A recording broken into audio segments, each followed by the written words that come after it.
So West Virginia fans, I know you guys got really into defending Neil Brown this offseason. And he had a nice year last year, and I get it.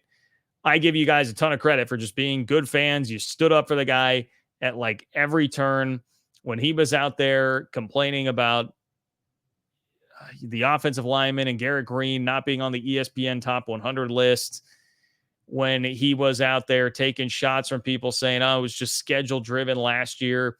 West Virginia fans came to his defense, did a great job with a hype campaign for Garrett Green over the offseason. Like, West Virginia fans were very passionate, very bought in, and frankly, bought in more on Neil Brown than I would have, even based on what he did last season.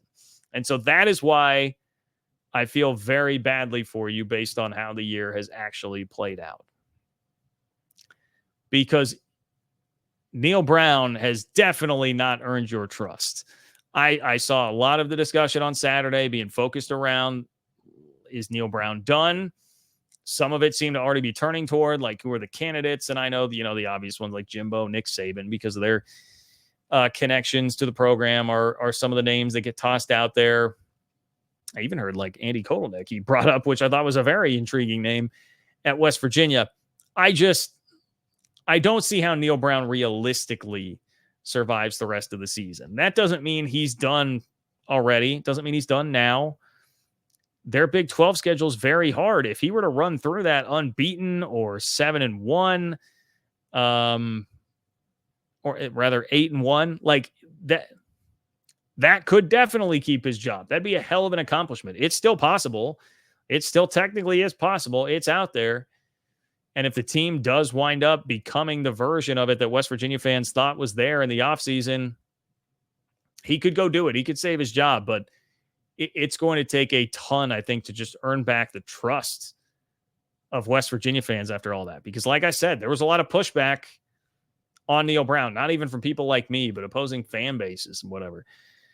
Oh, easy schedule last year. Schedule toughens up this year. Good luck with that. And you guys responded about as well as a fan base possibly could, and you created this epic atmosphere for the Penn State game. The scenes from Morgantown on Friday when the Pat McAfee show was there were just incredible. Fan base showed up, made it an awesome time, and Neil Brown laid an egg. I mean, it was a horrendous performance. It did not look like a well-coached team. It was a sloppy game from them. They were never had any point of like controlling the game, never had any point to get fans legitimately very excited. It was as brutal as it possibly could have been. And that's to a rival-ish, right, in Penn State. West Virginia fans, maybe you could critique me on that. I'm not sure how much of a rivalry it is still today when you're not playing every single year. It's definitely not a team that you want to be losing to and getting pounded by.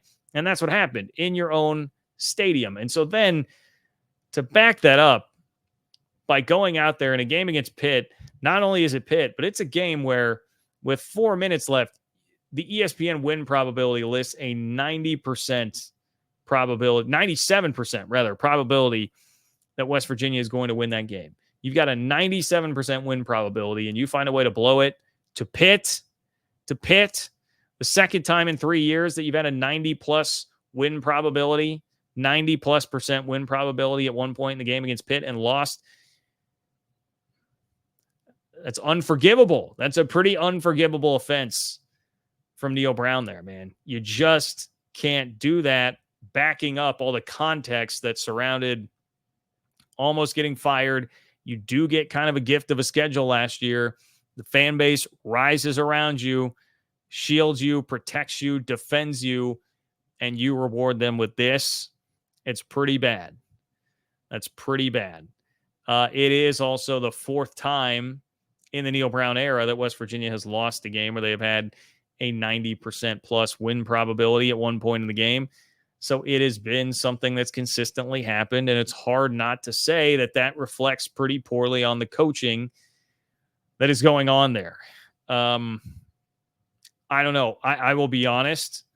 My early read on the Kansas-West Virginia game is that I would think it's going to be a little bit easier for Kansas to pick themselves off the mat because it was not a loss to a rival like Pitt. And while Kansas definitely should have won the UNLV game, it was not quite in that fashion.